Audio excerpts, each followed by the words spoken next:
Hi friends, എല്ലാവർക്കും ക്ലാസ്സിലേക്ക് സ്വാഗതം. നമ്മൾ ഇന്ന് ഒരു പുതിയ ടോപ്പിക്ക് ചർച്ച ചെയ്യാൻ പോവാണേ. ടോപ്പിക് ഇതാണ്: ഗാന്ധിയും കേരളവും. കേട്ടാ, ഇത് നമ്മുടെ കേരള ചരിത്രത്തിലും അതുപോലെ തന്നെ ഇന്ത്യൻ ഫ്രീഡം സ്ട്രഗിൾ കേട്ടാ, ഇന്ത്യയുടെ സ്വാതന്ത്ര്യ സമര ചരിത്രത്തിലും വരുന്ന ഒരു ടോപ്പിക്കാണ്. പുതിയ പ്രിലിമിനറി സിലബസിലും ഉൾപ്പെട്ടിട്ടുള്ള ടോപ്പിക്കാണ്. നമുക്ക് നോക്കാം. അപ്പോ ഗാന്ധിയും കേരളവും.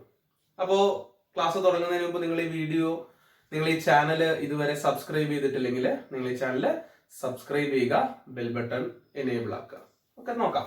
ഗാന്ധിയും കേരളവും ഒന്നാമത്തെ ടോപ്പിക്. അതിൽ ഒന്നാമത്തെ പോയിന്റ് എന്ന് പറയുന്നത് ഗാന്ധിയുടെ കേരള സന്ദർശനങ്ങളാണ്. ഗാന്ധിയുടെ കേരള സന്ദർശനങ്ങൾ നോക്കിക്കോണേ. ഗാന്ധി ആദ്യമായി കേരളത്തിൽ വരുന്ന 1920 അത് കഴിഞ്ഞ് 5 വർഷം കഴിഞ്ഞ് 1925, 5-2-7 1927, പിന്നീട് 7 വർഷം കഴിഞ്ഞ് 1934, പിന്നീട് 4-3-7 1937.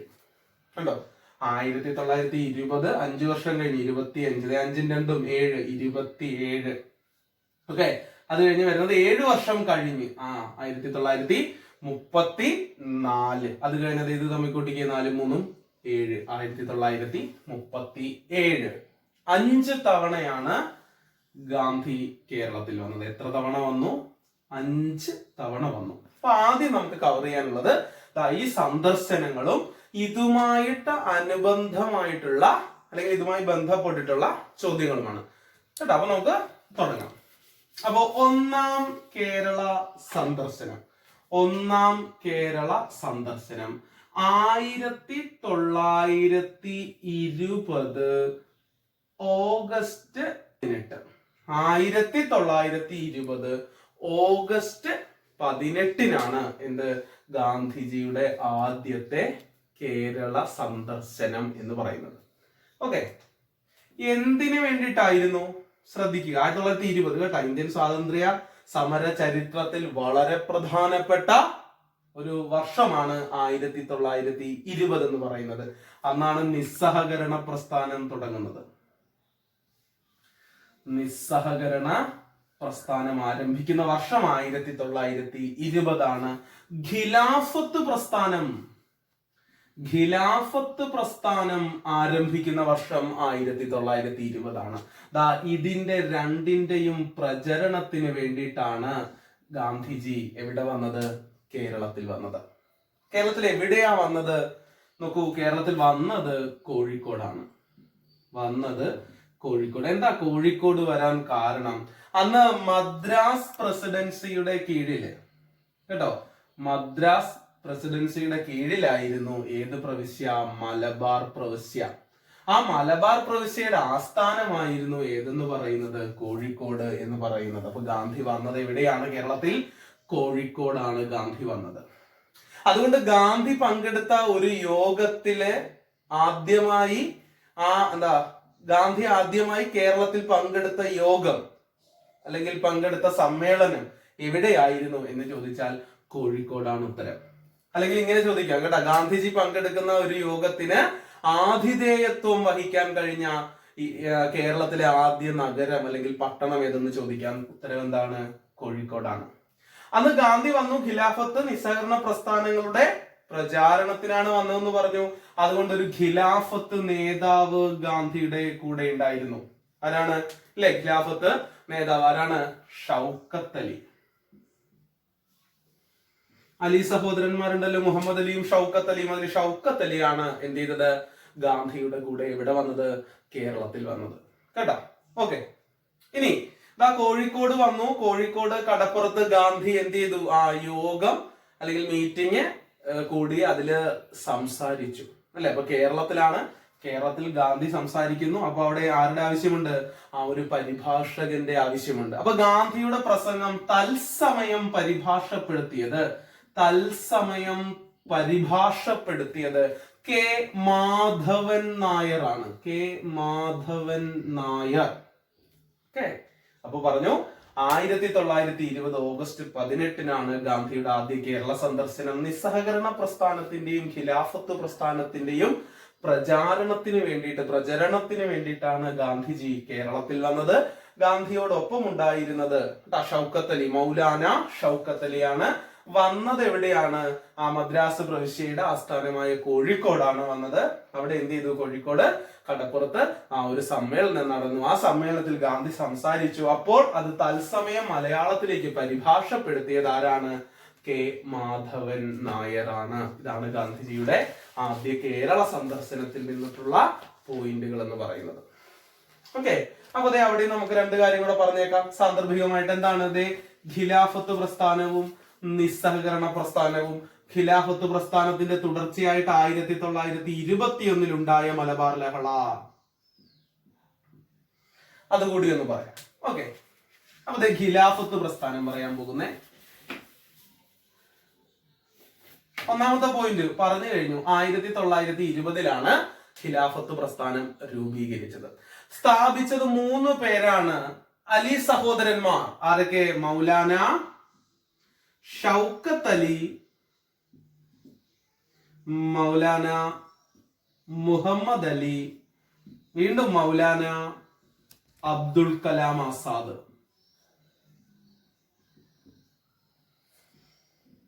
ഈ 3 പേരാണ് എന്തിന്റെ സ്ഥാപകർ? ഖിലാഫത്ത് പ്രസ്ഥാനത്തിന്റെ സ്ഥാപകർ എന്ന് പറയുന്നത്. ഓക്കെ, എന്തിനു വേണ്ടിയിട്ടാണ് ഈ സംഘടന സ്ഥാപിച്ചത്, അല്ലെങ്കിൽ എന്തിൽ നിന്നാണ് ഈ സംഘടന സ്ഥാപിച്ചത് എന്ന് ചോദിച്ചാൽ, ഒന്നാം ലോക മഹായുദ്ധത്തെ തുടർന്ന് മുസ്ലിങ്ങളുടെ ആത്മീയ നേതാവായ ഖലീഫ എന്ന് പറയും. എവിടെ? തുർക്കി. കേട്ടാ, തുർക്കിയിലെ ഖലീഫയെ ആര് അപമാനിച്ചു? നമ്മുടെ ബ്രിട്ടീഷുകാർ അപമാനിച്ചു. മാത്രമല്ല തുടർന്ന് എന്ത് ചെയ്തു? നമ്മുടെ തുർക്കി ചിഹ്ന ഭിന്നമാകുവാൻ, അതുപോലെ തന്നെ ഖലീഫയുടെ അധികാരം നഷ്ടപ്പെടുകയും ഒക്കെ ചെയ്തിരുന്നു ഒന്നാം ലോക മഹായുദ്ധത്തിന് ശേഷം. കേട്ടോ, അത് ബ്രിട്ടീഷുകാർ തുർക്കിയോട് ചെയ്ത ആത്മവഞ്ചനയുടെ ഫലമായിട്ടാണ് എന്നാണ് ആര് വിശ്വസിക്കുന്നത്? മുസ്ലിം സമുദായത്തിൽ ഉള്ള സഹോദരങ്ങൾ വിശ്വസിച്ചത്. അതുകൊണ്ട് എന്ത് ചെയ്തു? ഇന്ത്യയിലെ മുസ്ലിങ്ങൾ എന്ത് ചെയ്തു? ഒരു പ്രസ്ഥാനം രൂപീകരിച്ചു. ആർക്കെതിരെ? ബ്രിട്ടീഷുകാർക്കെതിരെ. അതാണ് ഇതെന്ന് പറയുന്നത് ഖിലാഫത്ത് പ്രസ്ഥാനം രൂപീകരിച്ചത് 1920. 19 രൂപീകരിക്കാനായിട്ടുള്ള തീരുമാനം എടുക്കുന്നത്. 20 അത് രൂപീകരിച്ചു. ഓൾ ഇന്ത്യ ഖിലാഫത്ത് കമ്മിറ്റിയുടെ പ്രസിഡന്റ്, ഗാന്ധിജി. ഓൾ ഇന്ത്യ ഖിലാഫത്ത് കമ്മിറ്റിയുടെ പ്രസിഡന്റ് ഗാന്ധിജിയാണ്. അതുപോലെ ഖിലാഫത്ത് ദിനമായി ആചരിച്ചത് തൊട്ട് മുമ്പത്തെ കൊല്ലം 1919 അല്ലെ?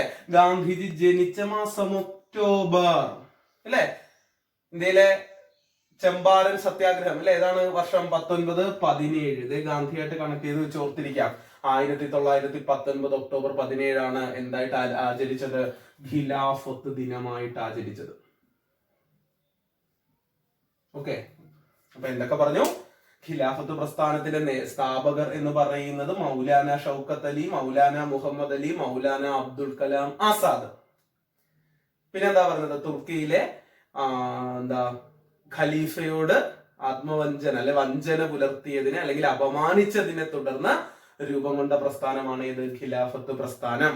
ഓൾ ഇന്ത്യ ഖിലാഫത്ത് കമ്മിറ്റിയുടെ പ്രസിഡന്റ് ആരായിരുന്നു? ഗാന്ധിജി ആയിരുന്നു. ഖിലാഫത്ത് ദിനമായി ആചരിച്ചത് 1919 ഒക്ടോബർ 17. അപ്പൊ 20 ഗാന്ധി വന്നു. ഗാന്ധി വന്നിട്ട് എന്ത് ചെയ്തു? നമ്മുടെ മലബാറില് എന്ത് ചെയ്തു? ഖിലാഫത്ത് പ്രസ്ഥാനം പ്രചരിപ്പിച്ചു. കേട്ടാ, അങ്ങനെ ഖിലാഫത്ത് പ്രസ്ഥാനമൊക്കെ എന്ത് ചെയ്തു? മലബാറിൽ ശക്തപ്പെട്ടു. അതിനെ തുടർന്ന് അവിടെ ഉണ്ടായ ഒരു കലാപമാണ് ഏത്? മലബാർ കലാപം. കേട്ടാ, മലബാർ കലാപം തുടങ്ങിയത് നോക്കിക്കോണേ. മലബാർ കലാപം വർഷം 1921. മലബാർ കലാപം എന്ന് പറയുന്നത് നോക്കിക്കേ, ജന്മി കർഷക കലാപമായിരുന്നു. ഇങ്ങനെയാണ് ഇത് തുടങ്ങിയത്. പിന്നീട് അതൊരു ഹിന്ദു മുസ്ലിം സംഘർഷമായി മാറുകയും ചെയ്തു. കേട്ടാ, മലബാർ കലാപത്തിന്റെ അടിസ്ഥാനമായ കാരണം എന്ന് പറയുന്നത് ജന്മി കർഷക ബന്ധത്തിൽ ഉണ്ടായിരുന്ന ചില പ്രശ്നങ്ങളാണെന്ന് പറഞ്ഞ കളക്ടറാണ് ആര്? Logan, William Logan. കേട്ടാ, വില്യം ലോഗന്റെ പുസ്തകമാണ് ഏത്? മലബാർ മാനുവൽ. കേട്ടോ, അപ്പൊ നോക്കിയേ, മലബാർ കലാപം 1921 എന്താണ് കാരണം, അല്ലെങ്കിൽ എന്താണ്, ആരൊക്കെ തമ്മിലാണ്? ജന്മിയും കർഷകരും തമ്മിലാണ്. ജന്മി കർഷക ബന്ധത്തിൽ വന്ന അടിസ്ഥാന പ്രശ്നങ്ങളാണ് കലാപത്തിന് കാരണമായത് എന്ന് പറഞ്ഞതാണ് ആര്? മലബാർ മാനുവൽ എഴുതിയ വില്യം ലോഗൻ എന്ന് പറയുന്നത്. കേട്ടോ, ഇതിന്റെ കേന്ദ്രം, മലബാർ കലാപത്തിന്റെ കേന്ദ്രം എന്ന് പറയുന്നത് തിരൂരങ്ങാടി. മലബാർ കലാപത്തിന്റെ കേന്ദ്രം എന്ന് പറയുന്നത് എന്താണ്? തിരൂരങ്ങാടിയാണ് മലബാർ കലാപത്തിന്റെ കേന്ദ്രം എന്നറിയപ്പെടുന്നത്. ഇത് അറിയപ്പെടുന്ന, മലബാർ കലാപം അറിയുന്ന മറ്റൊരു പേരാണ് പൂക്കോട്ടൂർ യുദ്ധം. പൂക്കോട്ടൂർ യുദ്ധം എന്നറിയപ്പെടുന്ന, പൂക്കോട്ടൂർ യുദ്ധം എന്നുകൂടി അറിയപ്പെടുന്നതാണ് എന്തെന്ന് പറയുന്നത്? മലബാർ കലാപം എന്ന് പറയുന്നത്.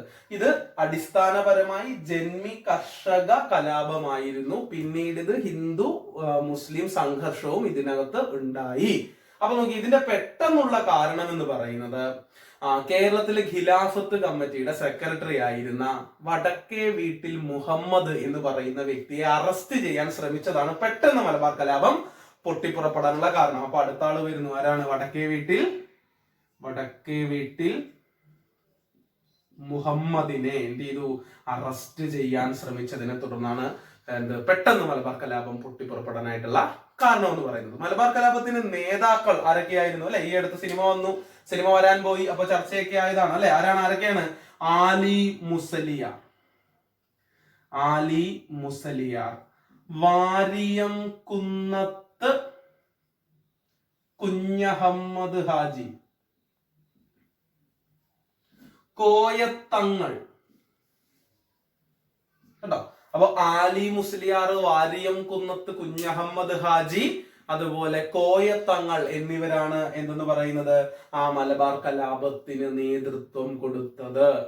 ഓക്കെ, ഇനി ഈ മലബാർ കലാപവുമായിട്ട് ബന്ധപ്പെട്ട കറുത്ത അധ്യായമാണ് ഇതെന്ന് പറയുന്നത് വാഗൺ ട്രാജഡി. കേട്ടാ, ഏതാണ്ട് 90ഓളം തടവുകാരെ തിരൂരിൽ നിന്ന് ബേപ്പൂരിലേക്ക് കൊണ്ടുപോവുകയായിരുന്നു. എങ്ങനെയാ കൊണ്ടുപോയത്? ഗുഡ്സ് ട്രെയിനില്, ചരക്ക് തീവണ്ടിയിലാണ്. അങ്ങനെ എന്ത് ചെയ്തു? ഈ 90 പേരെയും ആ ഗുഡ്സിൽ തള്ളിക്കയറ്റി വാതിലടച്ചു. അല്ലെ, ശ്വാസം പോലും കിട്ടാത്ത അവസ്ഥയായിരുന്നു. അത് പോത്തന്നൂരെത്തിയപ്പോൾ, സ്ഥലം ഓർത്തോണേ, പോത്തന്നൂരെത്തിയപ്പോൾ തുറന്നു നോക്കിയപ്പോൾ ഏകദേശം 64 പേരോളം മരിച്ചിരുന്നു. കേട്ടോ, അപ്പൊ നോക്കിയേ, പോത്തന്നൂർ. അതുകൊണ്ട് ഇതിനെ എന്തെന്ന് വിളിക്കുന്നു? ബ്ലാക്ക് ഹോൾ ഓഫ് പോത്തന്നൂർ എന്ന് വിളിക്കുന്നു. അങ്ങനെ വിളിക്കുന്നു, ബ്ലാക്ക് ഹോൾ ഓഫ് പോത്തന്നൂർ എന്ന് വിളിക്കുന്നു.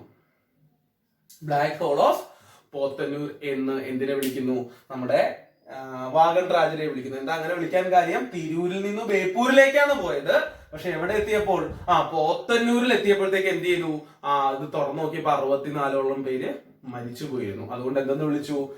Podanur, black hole of Pothanur എന്ന് വിളിച്ചു. അങ്ങനെ വിളിച്ച ചരിത്രകാരൻ പഠിച്ചോണേ,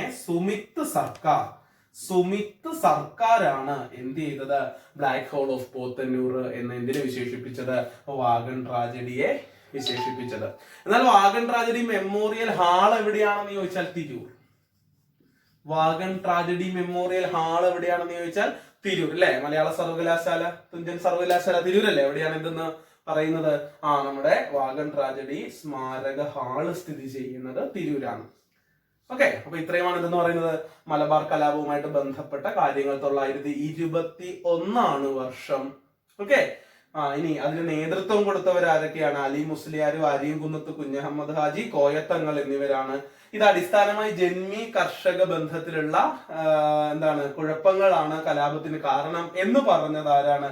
വില്യം ലോഗനാണ്. അദ്ദേഹത്തിന്റെ കൃതിയാണ് ഏത്? മലബാർ മാനുവൽ എന്ന് പറയുന്നത്. ഇനി അതുമായിട്ട് ബന്ധപ്പെട്ടുണ്ടായി മലബാർ കലാപത്തിന്റെ വേദി എവിടെയാണ്? പ്രധാനമായും തിരൂരങ്ങാടിയായിരുന്നു. ഇനി അതുമായിട്ട് ബന്ധപ്പെട്ടുണ്ടായ കറുത്ത അധ്യായം അല്ലെങ്കിൽ ദുരന്തമാണ് ഏത്? വാഗൺ ട്രാജഡി എന്ന് പറയുന്നത്. ഓക്കെ, എന്ത് 90ഓളം വരെ എവിടെ നിന്ന് ഇങ്ങോട്ട് തിരൂരിൽ നിന്ന് ബേപ്പൂരിലേക്ക് കൊണ്ടുപോയി പോത്തന്നൂർ വെച്ച് തുറന്നു നോക്കിയപ്പോൾ മരിച്ചിരുന്നു. അതുകൊണ്ട് ബ്ലാക്ക് ഹോൾ ഓഫ് പോത്തന്നൂർ എന്ന് വിശേഷിപ്പിച്ചത് സുമിത്ത് സർക്കാരാണ്, അല്ലെ? ഇനി എങ്ങനെ അറിയപ്പെടുന്നു? മലബാർ കലാപം പൂക്കോട്ടൂർ യുദ്ധം എന്നും അറിയപ്പെടുന്നു. അപ്പൊ ഇത്രയുമാണ് എന്തെന്ന് പറയുന്നത് നമ്മുടെ മലബാർ കലാപവുമായിട്ട് ബന്ധപ്പെട്ടതെന്ന് പറയുന്നത്. അടുത്തത് എന്താണ്? നിസ്സഹകരണ പ്രസ്ഥാനം.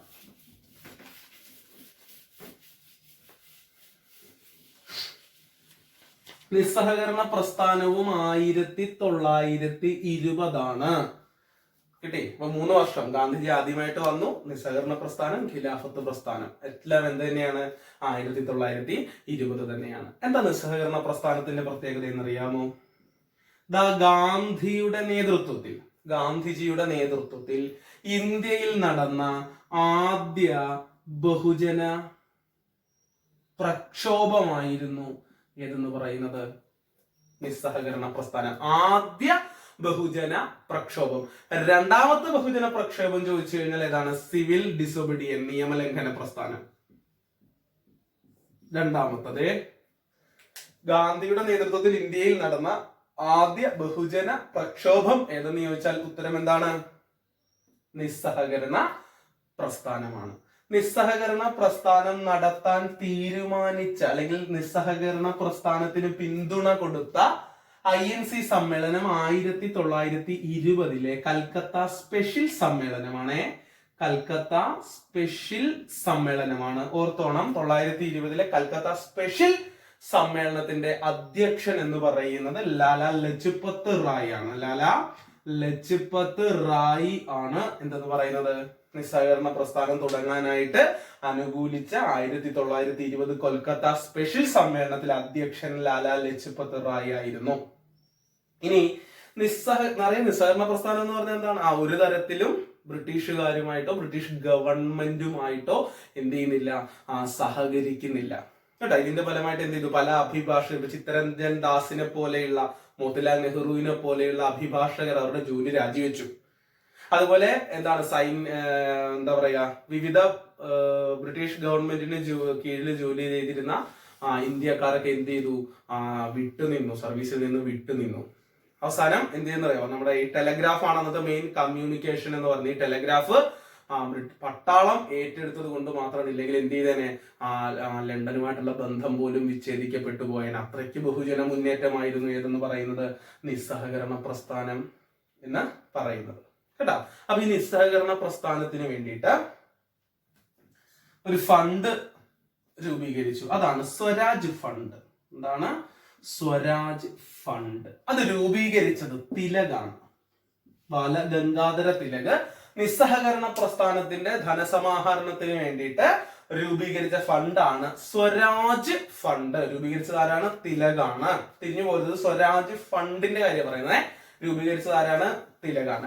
ഈ സമയത്ത് എന്ത് ചെയ്യുന്ന വെച്ചാൽ സ്വദേശീയമായിട്ടുള്ള ഉൽപ്പന്നങ്ങൾക്കും അതുപോലെ തന്നെ സ്ഥാപനങ്ങൾക്കും ഒക്കെ പ്രാധാന്യം കൈവന്നു. അതുകൊണ്ട് 1921 ഖാദി ഇന്ത്യൻ ദേശീയ പ്രസ്ഥാനത്തിന്റെ യൂണിഫോമായി പ്രചരിപ്പിക്കപ്പെട്ടു. കണ്ടാ, എന്താ കാര്യം? സ്വദേശി പ്രസ്ഥാനം അല്ലെ. നോക്കിക്കേ, 1921 ഖാദി, സ്വദേശ വസ്തുക്കൾ അതിന് പ്രോത്സാഹനം കൊടുക്കേണ്ടതിന്റെ ഫലമായി 1921 ഖാദി ഇന്ത്യൻ ദേശീയ സമരത്തിന്റെ, ദേശീയ പ്രസ്ഥാനത്തിന്റെ ഒക്കെ എന്തായിട്ട് വന്നു? യൂണിഫോം ആയിട്ട് വന്നത് 1921 ഓക്കെ. ഇനി ഇതുമായിട്ട് ബന്ധപ്പെട്ട് ധാരാളം എന്താ പറയാ, സ്വദേശീയമായ വിദ്യാലയങ്ങൾ രൂപപ്പെട്ടു. ഒന്ന് ജാമിയ മിലിയ ഇസ്ലാമിയ. ജാമിയ മിലിയ ഇസ്ലാമിയ കേട്ടോ, സർവകലാശാല. അതുപോലെ കാശി ബിഹാർ വിദ്യാപീഠങ്ങൾ, കാശി ബിഹാർ വിദ്യാപീഠങ്ങളും അതുപോലെ ജാമിയ മിലിയ ഇസ്ലാമിയ എന്ന് പറയുന്ന സർവകലാശാലയും ഒക്കെ രൂപം കൊണ്ടത് എന്ന് ഏത് കാലത്താണ്? 1920 നിസ്സഹകരണ പ്രസ്ഥാനത്തെ തുടർന്നാണ്. നിസ്സഹകരണ പ്രസ്ഥാനം നിർത്തിവെക്കാനായിട്ട് ഗാന്ധിജി കേട്ടോ, നിസ്സഹകരണ പ്രസ്ഥാനം അതിന്റെ മൂർധന്യത്തിലേക്ക് പോകുമ്പോഴാണ് ഗാന്ധി നിസ്സഹകരണ പ്രസ്ഥാനം നിർത്തുന്നത്. കാര്യം 1922 അടുത്ത വർഷം വരുന്നേ 1922 ചൗരി ചൗര 1922 ഫെബ്രുവരി 5-നാണ് ചൗരി ചൗര സംഭവം നടക്കുന്നത്. ചൗരി ചൗര എന്ന് പറയുന്നത് ഉത്തർപ്രദേശിലെ ഖൊരഗ്പൂരിലെ ഒരു സ്ഥലമാണ്. അപ്പൊ നോക്കി അവിടുത്തെ പോലീസ് സ്റ്റേഷൻ എന്ത് ചെയ്തു, നിസ്സഹകരണ പ്രസ്ഥാനവുമായിട്ട് ബന്ധപ്പെട്ട് എന്താ പറയാ ജാഥ നടന്നപ്പോഴത്തേക്ക് ജാഥയ്ക്ക് നേരെ പോലീസുകാർ പ്രശ്നം ഉണ്ടാക്കുക. അങ്ങനെ എന്ത് ചെയ്തു, ഒരു പോലീസ് സ്റ്റേഷൻ ആക്രമിച്ചിട്ട് എന്ത് ചെയ്തു, സമരത്തിലെ ആൾക്കാർ കത്തിക്കുകയും ചെയ്തു. ഏതാണ്ട് 22ഓളം പോലീസ് ഉദ്യോഗസ്ഥർ മരിക്കുകയും ചെയ്തു. അപ്പൊ ഗാന്ധിയുടെ അഹിംസ എന്ന് പറയുന്ന തത്വത്തിന് എതിരായിട്ടാണ് എന്ത് നടന്നത്, ചൗരി ചൗര സംഭവം നടന്നത്. കണ്ടോ? അപ്പൊ ഗാന്ധി ഉദ്ദേശിച്ചെടുത്ത് നിന്നില്ല. അപ്പൊ അതുകൊണ്ട് എന്ത് ചെയ്തു, ഗാന്ധി നിസ്സഹകരണ പ്രസ്ഥാനം നിർത്തിവെച്ചു. അപ്പൊ നിസ്സഹകരണ പ്രസ്ഥാനം നിർത്തിവെക്കാനായിട്ടുള്ള കാര്യം ചൗരി ചൗര സംഭവം 1922 ഫെബ്രുവരി 5-ന്. ചൗരി ചൗര ഏത് സ്റ്റേറ്റിലാണെന്ന് ചോദിച്ചാൽ ഉത്തർപ്രദേശിലാണ്. ഓക്കെ, അങ്ങനെ ചൗരി ചൗര സംഭവം വന്നു, നിസ്സഹകരണ പ്രസ്ഥാനം നിർത്തിവെച്ചു. അതിൽ കടുത്ത പ്രതിഷേധവും അമർഷവും ഉണ്ടായി. അങ്ങനെ കടുത്ത പ്രതിഷേധവും അമർഷവും ഉണ്ടായവർ പോയിട്ട് പുതിയൊരു പാർട്ടി രൂപീകരിച്ചു, സ്വരാജ് പാർട്ടി രൂപീകരിച്ചു. ആരൊക്കെ ചേർന്നാണ് സ്വരാജ് പാർട്ടി രൂപീകരിച്ചത്? മോത്തിലാൽ നെഹ്റു, ചിത്തരഞ്ജൻ ദാസ് അഥവാ CR ദാസ്. കേട്ടോ? അപ്പോ CR ദാസും മോത്തിലാൽ നെഹ്റുവും കൂടെ ചേർന്നിട്ടാണ് എന്ത് രൂപീകരിച്ചത്? നമ്മുടെ സ്വരാജ് പാർട്ടി. നേരത്തെ പറഞ്ഞത് സ്വരാജ് ഫണ്ട്, അതാരാണ്? തിലക്. അപ്പൊ ഇതെന്താണ്? സ്വരാജ് പാർട്ടി. അപ്പൊ രണ്ടും എന്തുമായിട്ട് ബന്ധപ്പെട്ടതാ? നിസ്സഹകരണ പ്രസ്ഥാനവുമായിട്ട് ബന്ധപ്പെട്ടതാണ്. ഓക്കെ, അപ്പൊ മോത്തിലാൽ നെഹ്റുവും CR ദാസുമാണ് എന്ത് ചെയ്തത്? ഈ സ്വരാജ് പാർട്ടി രൂപീകരിച്ചത്. കേട്ടോ? ഇതിന്റെ മറ്റു നേതാക്കളാണ് മദൻ മോഹൻ മാളവ്യ, അതുപോലെ വിതൽഭായ് പട്ടേൽ. ഇവരൊക്കെയാണ് ഇതിന്റെ മറ്റ് പ്രധാനപ്പെട്ട നേതാക്കൾ. ആരൊക്കെയാണ്? മദൻ മോഹൻ മാളവ്യ, അതുപോലെ വിതൽഭായ് പട്ടേൽ. കേട്ടോ? അപ്പൊ സ്ഥാപിച്ചത് മോത്തിലാലും അതുപോലെ CR ദാസുമാണ്. കേട്ടോ? ഇന്ത്യക്ക് ഒരു ഭരണഘടന വേണമെന്ന് പറഞ്ഞ പാർട്ടി. കേട്ടോ? ഇന്ത്യക്ക് ഒരു ഭരണഘടന വേണം എന്ന് പറഞ്ഞ പ്രസ്ഥാനം ഏതാണ്? സ്വരാജ് പാർട്ടിയാണ്. കേട്ടോ? ഇത് രൂപീകരിച്ച സമ്മേളനം എന്ന് പറയുന്നത് ഗയാ സമ്മേളനമാണ് 1922. ഓർക്കാം, കണക്ട് ചെയ്ത് ഓർക്കാം. 22 ചൗരി ചൗരയെ തുടർന്നാണ് നിസ്സഹകരണ പ്രസ്ഥാനം നിർത്തിവെച്ചത്. അപ്പൊ സ്വരാജ് പാർട്ടി രൂപീകരിച്ച വർഷവും ഏത് തന്നെയാണ്? 1922 സമ്മേളനം, ഗയാ സമ്മേളനം. അപ്പൊ 1922 ഗയാ സമ്മേളനത്തിൽ വെച്ചിട്ടാണ് സ്വരാജ് പാർട്ടി എന്ത് ചെയ്തത്? രൂപീകരിക്കാനായിട്ട് തീരുമാനിച്ചത്. ആദ്യ സമ്മേളനം നടന്നത് 1923, തൊട്ടടുത്ത വർഷം അലഹബാദ്. കേട്ടാ? 1923 അലഹബാദിൽ വെച്ചിട്ടാണ് സ്വരാജ് പാർട്ടിയുടെ ആദ്യ സമ്മേളനം. സ്വരാജ് പാർട്ടി രൂപീകരിക്കുന്നത് 1922 ഗയാ സമ്മേളനത്തിൽ വെച്ചിട്ടാണ് രൂപീകരിക്കാനായിട്ട് തീരുമാനിക്കുന്നത്. ആദ്യ സെക്രട്ടറി എന്ന് പറയുന്നത് മോത്തിലാൽ നെഹ്റു, ആദ്യ പ്രസിഡന്റ് എന്ന് പറയുന്നത് CR ദാസ്. അപ്പൊ ആദ്യത്തെ സെക്രട്ടറി മോത്തിലാൽ നെഹ്റു, ആദ്യ പ്രസിഡന്റ് CR ദാസ്. ഓക്കെ, ഇനി മുദിമാൻ കമ്മിറ്റിയുടെ രൂപീകരണത്തിന്, കേട്ടോ, ഇമ്പോർട്ടന്റ് പോയിന്റ്, പ്രവിശ്യകളിലെ ദ്വിഭരണത്തെ പറ്റിയിട്ട് പഠിക്കാനായിട്ട് വന്ന കമ്മിറ്റിയാണ് മുദിമാൻ കമ്മിറ്റി. മുദിമാൻ കമ്മിറ്റിയുടെ രൂപീകരണത്തിന്റെ പിന്നിൽ പ്രവർത്തിച്ച ശക്തി അല്ലെങ്കിൽ പിന്നിൽ പ്രവർത്തിച്ച രാഷ്ട്രീയ പ്രസ്ഥാനം എന്ന് പറയുന്നത് സ്വരാജ് പാർട്ടിയാണ്. ഇതാണ് എന്തിനെ പറ്റിയുള്ള പോയിന്റ്, സ്വരാജ് പാർട്ടിയെ പറ്റിയുള്ള പ്രധാനപ്പെട്ട പോയിന്റുകൾ എന്ന് പറയുന്നത്. അപ്പൊ എന്തൊക്കെയാണ്?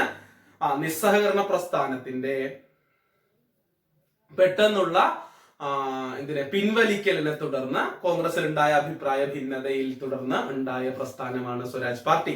നേതൃത്വം കൊടുത്തത് ആരൊക്കെ, അല്ലെങ്കിൽ സ്ഥാപിച്ചത് മോത്തിലാൽ നെഹ്റുവും ചിത്തരഞ്ജൻ ദാസും, CR ദാസ്. കേട്ടോ? CR ദാസ്. ഓക്കെ, ഇനി രൂപീകരിക്കാൻ തീരുമാനിച്ച സമ്മേളനം 1922 ഗയാ സമ്മേളനം. ഓക്കെ, ഇനി അടുത്തത് ആദ്യ സമ്മേളനം നടന്നത് 1923 അലഹബാദ് സമ്മേളനം. ആദ്യ സെക്രട്ടറി ആരാണ്? മോത്തിലാൽ നെഹ്റു. ആദ്യ പ്രസിഡന്റ് ചിത്തരഞ്ജൻ ദാസ് അല്ലെങ്കിൽ CR ദാസ്. മറ്റ് നേതാക്കൾ ആരൊക്കെയാണ്? വിതൽഭായ് പട്ടേല്, മദൻ മോഹൻ മാളവ്യ തുടങ്ങിയവരാണ്. ഇനി മുദിമാൻ കമ്മിറ്റിയുടെ പിന്നിൽ അല്ലെ, മുദിമാൻ കമ്മിറ്റി എന്തിനു വേണ്ടി വന്നതാ? പ്രവശ്യയിലെ അല്ലെ, ബ്രിട്ടീഷ് പ്രവിശ്യകളിലെ എന്താണ് അധിഭരണത്തെ പറ്റി പഠിക്കാൻ വന്നതാണ്. ആ മുദിമാൻ കമ്മിറ്റിയുടെ നിയമനത്തിന് പിന്നിൽ പ്രവർത്തിച്ച രാഷ്ട്രീയ പ്രസ്ഥാനമാണ് ഏതെന്ന് പറയുന്നത്? സ്വരാജ് പാർട്ടി എന്ന് പറയുന്നത്.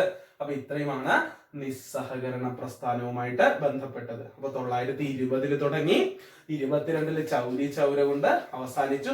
നിസ്സഹകരണ പ്രസ്ഥാനവുമായിട്ട് ബന്ധപ്പെട്ട പ്രധാനപ്പെട്ട പോയിന്റാണ് ഗാന്ധിജിയുടെ നേതൃത്വത്തിൽ ഇന്ത്യയിൽ നടന്ന ആദ്യത്തെ ബഹുജന മുന്നേറ്റം എന്ന് പറയുന്നത്. ഓക്കെ, അപ്പൊ ഇത്രയും കൊണ്ട് ഒന്നാം കേരള സന്ദർശനം കഴിഞ്ഞു. ഓക്കെ, 1920 ഓഗസ്റ്റ് 18 എത്തിയത് ഗാന്ധി ആദ്യമായി കേരളത്തിൽ എന്ന് പറഞ്ഞു.